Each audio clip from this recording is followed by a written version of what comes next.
প্রিয় ছাত্রছাত্রীরা, আজকের এই ভিডিওতে আমি দ্বিতীয় শ্রেণী আমার বই তৃতীয় পর্বে পৃষ্ঠা নম্বর 257 যে অঙ্কগুলি আছে সেই অঙ্কগুলি সমাধান করব। তো চলো শুরু করি। তো ফার্স্ট অঙ্ক যেটা আছে দেখো, 7 + 8 - 3। তো এই অঙ্কগুলির ক্ষেত্রে প্রথমত বদমাস যে নিয়মটা সেটা ফলো করতে হয়।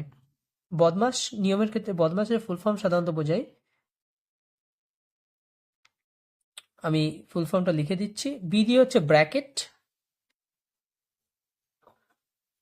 ও দিয়ে হচ্ছে অফ, ডি দিয়ে হচ্ছে ডিভিশন,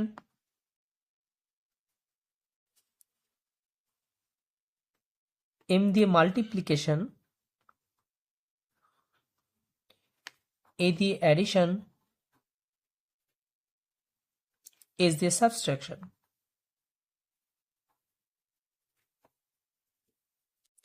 তো ব্র্যাকেট সাধারণত তিনটে ব্র্যাকেট আছে, একটা third bracket, second bracket, first bracket. তারপর আছে ডি, ডি দিয়ে ডিভিশন, ডিভিশন হচ্ছে ভাগ, এবং মাল্টিপ্লিকেশন হচ্ছে গুণ, অ্যাডিশন হচ্ছে যোগ, সাবট্রাকশন হচ্ছে বিয়োগ। তো এই অঙ্কের ক্ষেত্রে আমরা প্রথমত যেহেতু আমাদের বলা হয়েছে স্টেপ বাই স্টেপ ব্র্যাকেট থাকলে ব্র্যাকেটে কাজ করতে হবে, তারপরে ভাগ, তারপরে গুণ, তারপরে যোগ, তারপরে বিয়োগ। তো আমরা প্রথমত যোগের কাজটা প্রথমে করে নেব, যেহেতু এখানে গুণ ভাগ কোনো কিছুই নেই, ব্র্যাকেট। তো প্রথমে আমরা 7 এবং 8, এই যে সংখ্যাটা আছে 7 8, এই সংখ্যা দুটো যোগ করে নেব। তো 7 আর 8 যোগ করলে তোমরা রাফে এইভাবে পাতিয়ে যোগ করে নিতে পারো, যে 7-এর পর থেকে কাউন্ট করে 8-এর করে থামতে পারো। তো আমরা 7 8 যোগ করে যেটা পাচ্ছি কত, 15। তাহলে আমরা এখানে 15 লিখে দেব, বিয়োগ চিহ্ন দিয়ে এখানে 3 লিখবে। তাহলে 15 থেকে 3 বিয়োগ করলে কত হয়, 12।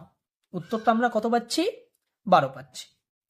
তো এই একই টাইপের অঙ্ক আমরা 2 নম্বর অঙ্কটা দিচ্ছি, দেখো খুব সহজে তোমরা সলভ করতে পারবে। 3 + 4 - 7 আছে। তো এক্ষেত্রে আমরা কি করব, যোগের কাজটা করে দেব প্রথমে নিয়ম অনুসারে, বদমাস নিয়ম অনুসারে।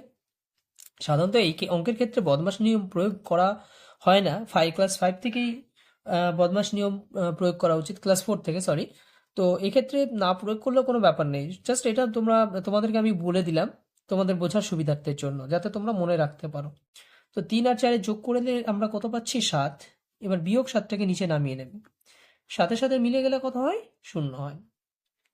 3-এর অঙ্কটা দেখো কি আছে, উপরে দেখো গয়েরটা, 5 + 9 - 3।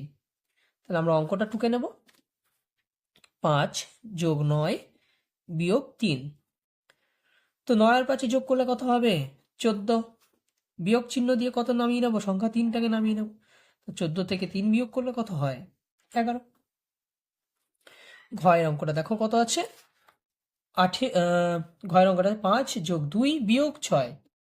5 + 2 - 6। 5 আর 2 কত, 7। বিয়োগ চিহ্ন দিয়ে কত আছে, 6টাকে নামিয়ে দিচ্ছি। 7 থেকে 6 বিয়োগ করলে কত হবে, 1 হবে। তো এই আমি যেভাবে তোমাদেরকে অঙ্কগুলো বোঝালাম, ঠিক একই রকমভাবে তোমরা অঙ্কগুলি সমাধান করার চেষ্টা করবে।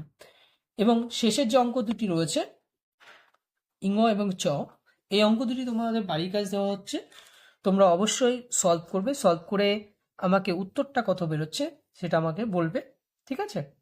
তো অঙ্কটা তোমরা এখানে টুকে নিতে পারো, আমি সলভ করে দিয়েছি এগুলো।